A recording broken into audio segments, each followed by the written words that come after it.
Hey everybody, and greetings from the outskirts of Truth or Consequences, New Mexico. Truth or Consequences is kind of a good topic here because where we are today, beginning of October 2020. So I wanted to do another video on what it's like to be touring in the age of COVID-19. This is my second tour that I've done this year, and on this one, this is Flagstaff to El Paso. We're almost to El Paso, coming into Truth or Consequences. But what we've seen a lot of restaurants that are not serving inside. We did have a server last night. We were in Socorro, New Mexico at the diner outside of the Econo Lodge, and our server was wearing a mask but wasn't covering her nose.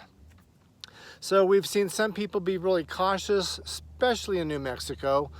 Arizona was about 50-50. We'd go into the truck stops to buy a Gatorade, and it seemed like half the people would be wearing a mask and half the people wouldn't be wearing a mask. So kind of a toss-up. As far as trying to find Warmshowers hosts, we haven't really had much luck with that.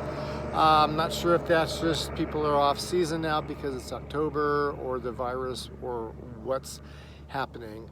The Indian reservations that the Google Routes and Bicentennial has had us, Adventure Cycling has had us go through, have been closed. The Indian reservations have been hit very hard with the COVID-19, so those routes are sealed. So as you can see, we've been on the interstate most of the way. Hot day today. It's been in the mid to high 80s, and we're just wrapping up an 80-mile day here. As far as political climate, we've been following the presidential debates. There's say that the president came down with the virus. He seems to be making a miraculous recovery, so I'm not sure. So kind of crazy things happening in the world now. Last time I did the trip, COVID was going on and the social unrest was just happening, and there was a lot of protesting in the streets.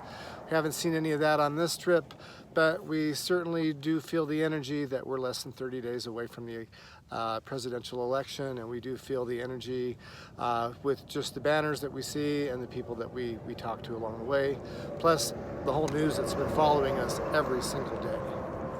Anyway, I'm hot, I'm thirsty, and I've got 6 more miles to go. So I'm gonna head down the road and look forward to hydrating and taking a shower and just relaxing and trying to find out what the Truth or Consequences today are all about. I'll see you down the road.